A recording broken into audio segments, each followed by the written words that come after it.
Hello नमस्कार, मी निर्मला तुमचं सर्वांचं निर्मला फॅशन मराठी चॅनलमध्ये खूप खूप मनापासून स्वागत करते मैत्रिणींनो। आज मी तुमच्यासोबत 36 size princess cut blouse paper cutting हा व्हिडिओ शेअर करणार आहे। दिवस आपला आहे 8वा, तर कंटिन्यू तुम्हाला हे दिवस बघायला भेटणार आहे। त्यामुळे चॅनलवर नवीन असाल तर सबस्क्राईब करा आणि व्हिडिओ जर आवडला तर व्हिडिओला सुद्धा नक्कीच लाईक करा। काही प्रॉब्लेम असेल तर कमेंट करून नक्की विचारा। व्हिडिओ कसा वाटला ते सुद्धा मला कमेंट करून नक्कीच सांगा। तर चला आपण व्हिडिओला सुरुवात करू। 36 साईजचा पेपर कटिंग आहे, एकदम सोप्या पद्धतीने, अगदी नवीन ब्लाऊज शिकणाऱ्या मैत्रिणींना सुद्धा लगेच समजून जाईल। तर मग चला व्हिडिओला सुरुवात करू। आता तुम्ही इथं बघू शकता आपण घेतलेला आहे कार्डशीट पेपर। इथे आपल्याला टाकायची आहे, तर डबल भाग आपण काढून घेणार आहोत। बॅक साइड फ्रंट पार्ट सोबतच कटिंग करणार आहे। आतापर्यंत मी तुमच्या सोबत 34 साईज पर्यंत प्रिन्सेस कट ब्लाऊजचं कटिंग शेअर केलेलं आहे। याच्या पुढचे पण व्हिडिओ तुम्हाला प्रत्येक साईज नुसार बघायला भेटणार आहे। त्यामुळे व्हिडिओ कुठं स्किप करू नका। व्हिडिओ सगळे जे दररोजचे येतात ते शेवटपर्यंत नक्कीच बघत चला। मग चला आपण व्हिडिओला सुरुवात करू। तर इथं बघा, आता आपण घेतलेली आहे उंची। तर सगळ्यात पहिलं उंची टाकायची आपल्याला। तर 36 साईज आहे, तर मी उंची इथे ठेवणार आहे 13.5 इंच। त्याच्यामध्ये आपल्याला प्लस करायचा 1.5 इंच, तर 15 इंचावरती आपली उंची येणार आहे। या पद्धतीने आपल्याला इथं काय करायचंय, या पद्धतीने आपल्याला सगळ्यात पहिलं लाईन ओढून घ्यायची आहे। आपण इथं सगळ्यात पहिलं घेतलेली आहे उंची टाकून। उंची टाकून घेतल्यावर आपल्याला टाकायचं आहे इथं शोल्डरचं माप, बरोबर। तर मग आपल्याला इथं शोल्डरचं माप टाकायचं आहे। तर मी इथं शोल्डर घेणार आहे बघा 5.25 इंच। त्याच्यानंतर जी मुंडा उंची आहे ती आपण घेणार आहोत 5.5 इंच किंवा 5.25 इंच सुद्धा तुम्ही या साईजला घेऊ शकता। मी दीप गळा आहे त्यामुळे इथं 5.5 इंच ठेवणार आहे।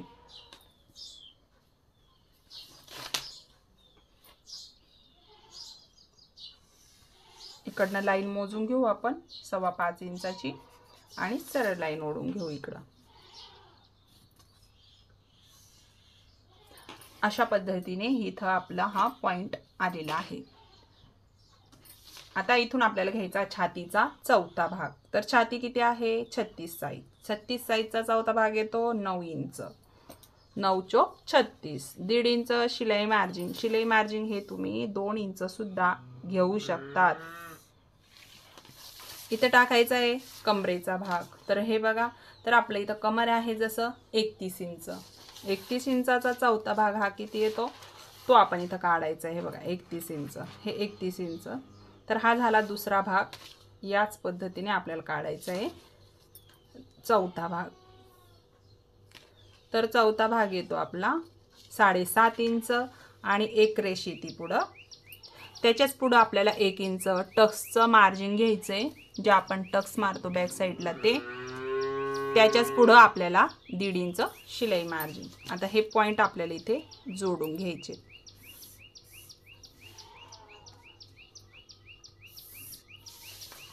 आता या पद्धतीने इथून घ्यायचा आहे मोंढ्याचा शेप। हे बघा, मी मोंढा घेणार आहे इथून 1.25 इंचाचा। माझा डीप गळा आहे त्यामुळे मी इथं जो आहे इथं या पद्धतीने 1.25 इंचाचा मोंढ्याचा आकार काढून घेतलेला आहे। आपल्याला हे पॉइंट आता जोडून घ्यायचे। तुम्हाला मोंढ्यात झोळ वगैरे नको आहे तर तुम्ही या पद्धतीने कमी मोंढ्यातला आकार घ्यायचा आहे।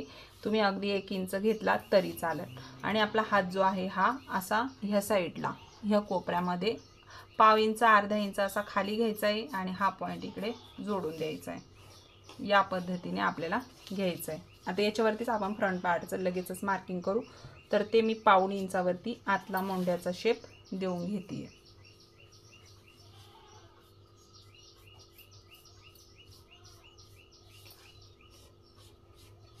तर हा झाला आपला फ्रंट पार्टचा आणि बॅक साईडचा मोंढ्याचा आकार। आता इथून आपल्याला घ्यायची आहे गळा रुंदी। तर गळा रुंदी कशी काढायची, तर सगळ्यात पहिलं शोल्डर हे बरोबर टाकून घ्यायचे तुम्हाला। मी आता तुम्हाला सांगितलं 5.25 इंच. तर हे 5.25 इंच जे आहे ते गळ्यानुसार आपण घेतलेलं आहे. जर तुमचा गळा डीप आहे, जसं 10 इंचाच्या खाली असेल, तर तुम्हाला हे शोल्डर आहे ना 5 इंच याच्यावरती टाकायचं किंवा 4.25 इंचावर घेतलं तरीही चालेल. अशा पद्धतीने टाकायचं आहे. तुमचा ज्यावेळेस गळा जास्त डीप असेल तर हे शोल्डर तुमचं कमी होणार आहे, एवढं लक्षात ठेवा. नाहीतर तुम्ही मी जेवढं घेतलं तेवढंच तुम्ही पण घेणार, तर मग ते काय होईल, तर तुमचं शोल्डर गळा रुंदी याच्यामध्ये प्रॉब्लेम येईल. त्यामुळं तुमचा गळा जर 10 इंचाच्या खाली असेल तर तुम्हाला हेच शोल्डर 5 इंच किंवा 4.25 इंचावर घ्यायचं आहे. आता हाच माझा गळा जो आहे तो आहे 9 इंच. हे बघा 9 इंच आहे. ओके, तर आपण इथं सगळ्यात तर पहिलं मी घेतलेली आहे शोल्डर संपूर्ण 5.25 इंच. इथून मला टाकायचं आहे शोल्डरचं माप. शोल्डरचं माप हे तुम्ही तुमच्या आवडीनुसार किंवा तुम्ही अंगावरून घेतलेलं असेल तर ते शोल्डरचं माप, किंवा ब्लाऊजवरून तुम्हाला शोल्डर आपलं शोल्डरचं जी पट्टी आहे ती किती आहे ती चेक करायची आणि त्याच्यावरून आपल्याला हे शोल्डरचं माप टाकायचं आहे. त्याच्यामध्येच अर्धा इंच प्लस करून घ्यायचं आहे. जसं मी आता इथं 2.5 इंच मला शोल्डर पट्टी ठेवायची आहे, तर मग मी अर्धा इंच प्लस करून घेतलं. इकडं आपली आपोआप जी गळारुंदी आहे ती बरोबर निघती. 2.25 इंचाची गळारुंदी इथं ओपन आहे. आता इथून आपल्याला घ्यायची गळारुंदी खालच्या साईडने, बॅक फ्रंट असो किंवा बॅक असो, बरोबर. आता याच्यावरतीच आपल्याला फ्रंट पार्टचं मार्किंग करायचं आहे. त्याच्यामुळे मी इथं बॅक साईडला जे मार्किंग करत नाही आहे, कारण की आपण दोन्ही पार्टसोबतच कटिंग करणार आहे. आता इथून आपल्याला जी गळारुंदी निघली इथून घ्यायचं आहे आपल्याला फ्रंट पार्टचं मार्किंग, म्हणजे फ्रंट पार्टचं पुढच्या गळ्याचं मार्किंग. तर मी टाकणार आहे तो गळा 6.5 इंच. तुम्ही तुमच्या आवडीनुसार टाका. तुम्हाला 7 घ्यायचा असेल 7 घ्या, 6 घ्यायचा असेल 6 घ्या. पण प्रिन्सेस कट ब्लाऊजमध्ये शक्यतो 7 इंचाच्या 7.5 इंचापर्यंत तुम्ही गळा हा घेऊ शकतात आणि दिसायला पण खूप छान दिसतो.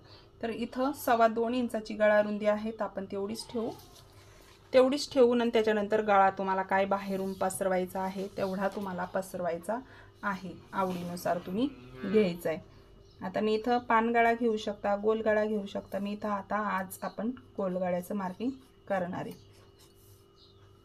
आता हा गळा तुम्हाला वाटलं मला फैलवायचा आहे, तर तुम्ही या पद्धतीने थोडं खाली यायचं. डायरेक्टली इथून नाही पसरायचं, खाली येऊन तुम्हाला हा गळा असा या पद्धतीने पसरवून घ्यायचा आहे. तुम्हाला वाटत असेल, आवडत असेल तर तुम्ही या पद्धतीने गळा हा पसरवू शकतात. इथून आता हे जे टक्सचं मार्किंग आहे ते आपल्याला टाकायचं आहे. टक्सचं मार्किंग जे आहे ते तुम्ही ब्लाऊजच्या मापावरून चेक करून घेऊ शकता, किंवा आपण लवकरच चार्ट पण शेअर करणार आहोत की टक्स मार्जिंग हे कसं घ्यायचं आहे. प्रत्येक छातीनुसार ब्लाऊजच्या उंचीनुसार कशा पद्धतीने हे टक्सचं मार्किंग टाकायचं आहे म्हणून. तर इथं तुम्ही आत्ता ब्लाऊजच्या मापावरून तुमचं टक्सचं मार्किंग हे मोजू शकतात. आता टक्सचं मार्किंग कसं मोजायचं ते मी सांगते तुम्हाला. हा ब्लाऊज आहे जसा तुमचा, आता इथे आपल्याला हे बघा, हा जो कटोरीचा टक्स आहे, हा तुमचा कोणताही कटोरीचा ब्लाऊज घ्यायचा, किंवा कस्टमरचं शिवत असाल तर कस्टमरच्या मापाचं ब्लाऊज घ्यायचं, किंवा अंगावरून सुद्धा तुम्ही हे माप मोजू शकतात. किती निघतं ते चेक करायचं आणि त्याच्यामध्ये अर्धा इंच प्लस करायचं. शिलाई मार्जिंग सुद्धा ॲड करून घ्यायचं, कारण शोल्डरचं बघा इथं शोल्डरमध्ये अर्धा इंच गेलेलं आहे. तर इथं पाहू शकता तुम्ही, थोडंसं खेचायचं, जास्त नाही खेचायचं. तर इथं ही जी कटोरीचा टक्स आहे तो निघलेला आहे 9.25 इंच. आता तुमचा किती निघतो ते चेक करायचं. 9.25 इंचामध्ये अर्धा इंच प्लस करायचं. तर मग जे इथं येईल ते किती, 9.25 इंच. 9.25 इंच, तर त्याच्यामध्ये आपण अर्धा इंच ॲड केलं तरी 9.25 इंच होतं. अशा पद्धतीने तुम्हाला टक्सचं मार्किंग करून घ्यायचं आहे. मी आता इथं 36 साईज आहे, 36 साईजचा टक्स पॉईंट हा मी इथे घेणार आहे 10 इंच. अशा पद्धतीने मी टक्स मार्किंग कसं काढायचं ते सांगितलं. आडवा टक्स जो आहे तो आपल्याला इथं छातीचा 10वा भाग टाकायचा आहे. 3.6 इतकं असं येतं. तर आपण त्याच्यात अर्धा इंच 1/2 इंच ॲड करून तो आपल्याला इथं पॉईंट टाकायचा आहे. तर मी 4.25 इंचावरती इथं पॉईंट टाकून घेतला आडवा. तर इथं सुद्धा तोच पॉईंट आपल्याला लक्षात ठेवून पॉईंट घ्यायचा आहे. वरच्या साईडला सरळ लाईन ओढून घ्यायची आपल्याला. आता इथून आपल्याला 1.5 इंचावरती पॉईंट घ्यायचा आहे. आता इथं पण आपल्याला 1/2 इंचावरती एक गॅप घ्यायचा आहे इथं, आणि खालच्या साईडला सुद्धा. तुम्हाला जास्त पफ पाहिजे असेल तर तुम्ही इथं अगदी 1-1 इंचाचा सुद्धा पॉईंट घेऊ शकता. ज्यावेळेस तुम्ही 1-1 इंचाचा पॉईंट घेशाल त्यावेळेस तुमचं इकडनं मार्जिन वाढणार आहे. त्याच्यामुळे आपण इथं या पद्धतीने पाऊण इंचाचा घेतला तर तुम्हाला मार्जिन कसं वाढवायचं ते सुद्धा मी सांगणारच आहे. हे बघा, तर आता हे इथं पाऊण इंचाचं मार्किंग आपण इथं वाढवल्यानंतर इथून आपल्याला 1.5 इंच किंवा 1 इंच, 1.25 इंच, छोट्या साईजमध्ये आपण 1 इंच घेत असतो. आपण ही मोठी साईज आहे थोडी, तर आपण ही 1.25 इंचावर 1.5 इंचावर एक पॉईंट घ्यायचा आहे वरच्या साईडला. आता इथून ही असा पद्धतीने आपल्याला हा शेप द्यायचा आहे प्रिन्सेस कटचा. हे बघा, आणि इथूनच आपल्याला अशा पद्धतीने हा पाव इंच या पद्धतीने मार्किंग हे जे आहे हे आपल्याला कट करायचं आहे. हे झालं आपलं मार्किंग एकदम परफेक्ट पद्धतीने. काही करायचं नसतं, इतकी सोपी पद्धत आहे ना, खूपच सोपी पद्धत आहे. आता ह्याला कट करून घेऊ आपण. दोन्ही पार्ट आपले सोबतच कटिंग होतील, फ्रंट पार्ट पण आणि बॅक पार्ट पण. हे बघा,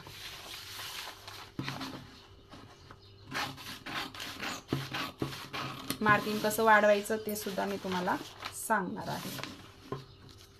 सगळ्यात पहिलं बॅक साईडचा मोंड्याचा आकार कट करायचा. दोन्ही पार्ट कट करत असलात तरी एक पार्ट आपला बॅक साईडचा आहे, त्यामुळं आपल्याला बॅक साईडचा मोंड्याचा आकार हा कट करायचा आहे. जी गळा रुंदी निघलेली आहे तो आपल्याला इथे कट करून घ्यायचा. या पद्धतीने आता हा बॅक पार्ट आहे, याच्यावरती तुम्ही तुमच्या आवडीनुसार गळा घ्यायचा आहे. आणि आता हा फ्रंट पार्ट आहे ते आपण कट करून घेऊ. तर हा जो मोंढ्याचा आकार आहे तो आपल्याला इथं कट करून टाकायचा आहे.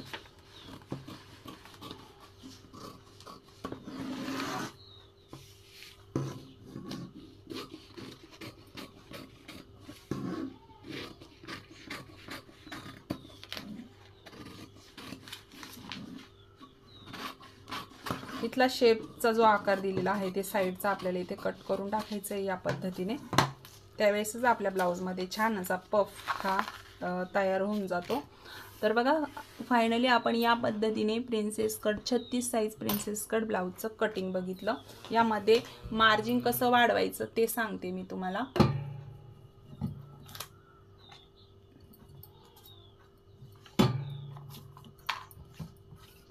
हे बघा, आता हा जो आपला पार्ट आहे, आपण ज्यावेळेस हे ब्लाऊजवर जसंच्या तसं ठेवून आपल्याला हे आखायचं आहे. ओपन बाजूने आखा, बंद बाजूने आखा, काही अडचण नाही. तुम्हाला जर आपल्याला कसं आहे हुकलूक पट्टीला आपल्याला हे कटच करावं लागतं पुढच्या साईडने, मग त्यामुळे तुम्हाला जर बॅक हुक शिवायचा असेल तर हा पार्ट तुम्हाला बंद बाजूने ठेवायचा आहे, एवढं लक्षात ठेवायचं. बाकी तुम्ही कुठेही ठेवून हा पार्ट कट करू शकता. सगळ्यात पहिलं बॅक पार्ट आपल्याला कट करायचा असतो. तर इथं साईडने आपल्याला अर्धा इंच वाढवायचं आहे. हे जे मी मार्जिन तुम्हाला वाढवून दाखवलं हे मार्जिन आपल्याला अस्तरवरती किंवा ब्लाऊजवर कट करत असाल तर अस्तरवरती ब्लाऊजवरती तुम्हाला हे अर्धा इंचाने वाढवायचं आहे. आता हा एक पार्ट जो आहे हा सुद्धा आपल्याला हे बघा अर्धा इंचाने वाढवायचं आहे. अशा पद्धतीने आपल्याला हे दोन्ही पण पार्ट वाढवायचे आहेत. हे बघा, अशा पद्धतीने हे वाढवून घ्यायचे आहेत. बाकी तुम्हाला बॅक पार्ट असेल किंवा बाही असेल ते आपण जसं सांगितलेलं आहे तसंच ठेवायचं आहे. त्याच्यामध्ये काही चेंज करायचा नाही आहे. फक्त ज्यावेळेस तुम्ही हा पफसाठी जसं मी आता आपण हे पाऊण इंचाचं गॅपिंग काढलं, ते जर तुम्ही 1-1 इंचाचं काढलं तर तुम्हाला इकडनं अर्धा इंच वाढवावं लागेल किंवा 1 इंच वाढवून घ्यावा लागेल, एवढे लक्षात ठेवायचं. किंवा मी त्याच्यावरती पण एक सेपरेट व्हिडिओ बनवेल की पफ जास्त येण्यासाठी काय करायचं म्हणून. तर मग चला भेटू नेक्स्ट व्हिडिओमध्ये. तोपर्यंत सर्वांना श्री स्वामी समर्थ.